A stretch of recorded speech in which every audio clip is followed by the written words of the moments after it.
Hello, good morning. In the previous class, we had studied first latent heat equation, that is called as the Clausius-Clapeyron equation. In the today's class, we are going to study thermodynamic potentials. Thermodynamic potentials. Okay. So in the thermodynamics, there are four thermodynamic potential. First one is the internal energy.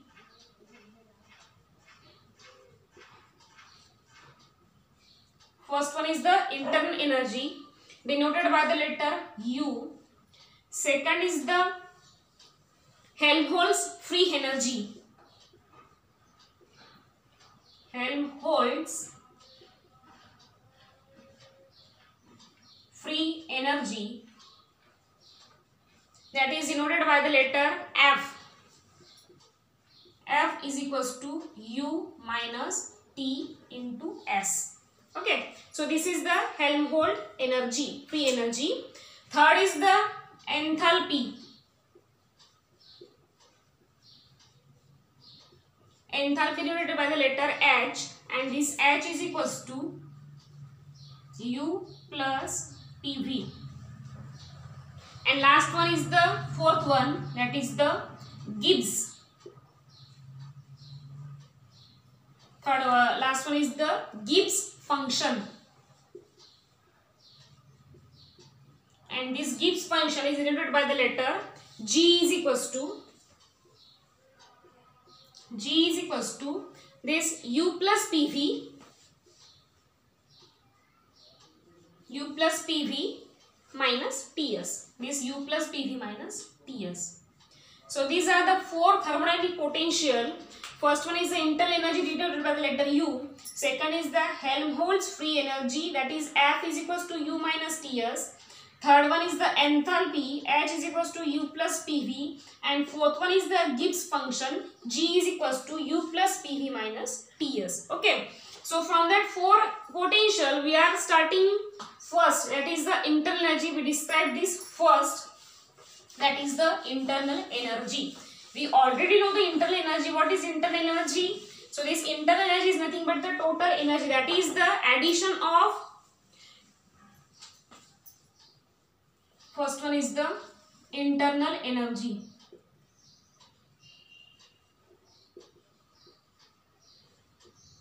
That is the U.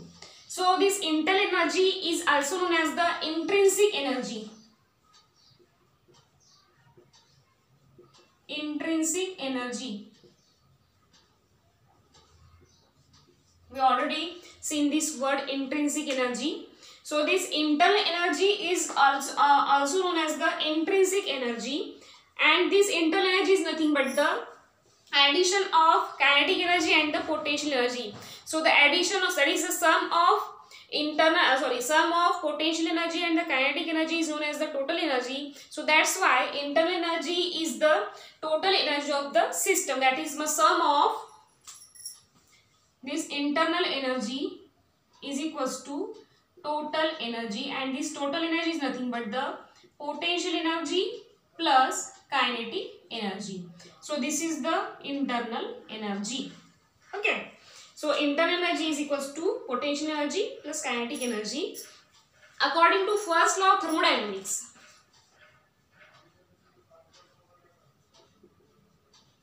According to first law of thermodynamics,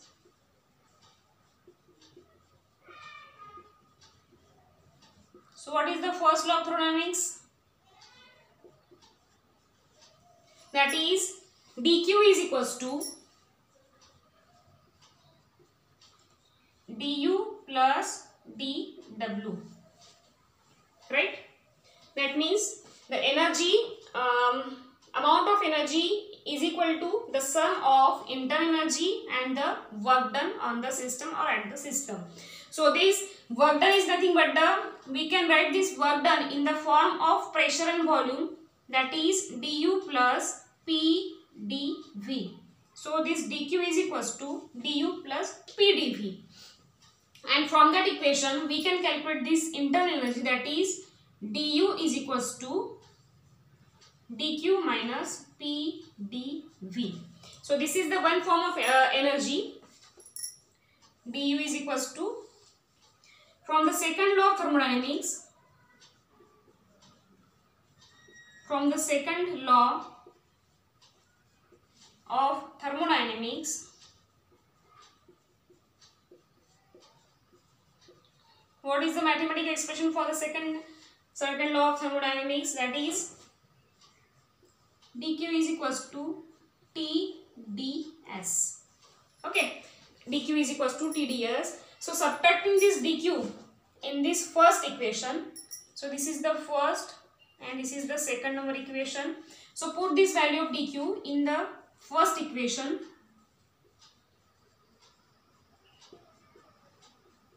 Substituting dq in equation first, we get du is equals to, this dq means TdS minus pdv. Okay, so this is the again equation. So this equation is known as the, this equation gives what we get, du is equals to TdS minus pdv. So what we get from this equation, so this equation gives the change in internal energy of the system in terms of four thermodynamic variable, that is T, S, P, V, that is the temperature, entropy, pressure and volume. These are the four thermodynamic variables. So this equation gives the this du is nothing but the change in internal energy. So this equation gives the change in internal energy in terms of four thermodynamic variables, that is the pressure, volume, temperature and entropy. So that's why this energy, internal energy U, is called the first thermodynamic potential. Okay, and we can write these, that is du is equals to TdS minus pdv. Okay.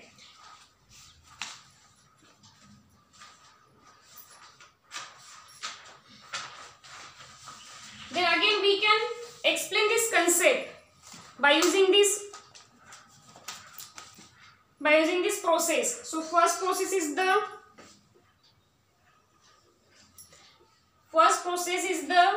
for adiabatic process. For an adiabatic process, we know that adiabatic process means there is no exchange of energy. Okay, means there is a constant, energy becomes constant, therefore dq is equals to 0. Means heat is neither given or nor expelled. Okay, so therefore this dq is equals to 0. And when we put this equation, means dq is equals to 0, we get du is equals to 0 minus pdv. So therefore this du is equals to minus of dw firstly in the first equation, means here from this we can 0. So we get du is equals to minus dv, and this du is equals to minus of pdv, that is the internal energy. Du is equals to minus pdv, this is nothing but the work done, and this is the also work done in the form of pressure and volume. So that is, from that equation we conclude that the work done by the system, this is the work done by the system in an adiabatic process.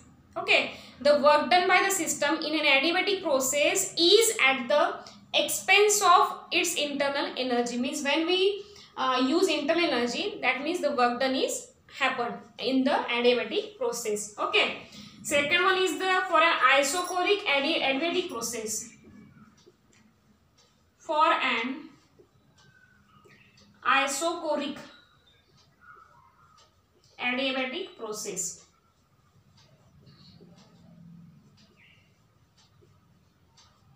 okay, isochoric adiabatic process. So isochoric process means where the volume becomes constant. Okay, so when isochoric process is done, that means dV is equals to 0, means volume becomes 0, and this is the adiabatic process, therefore dq is also 0.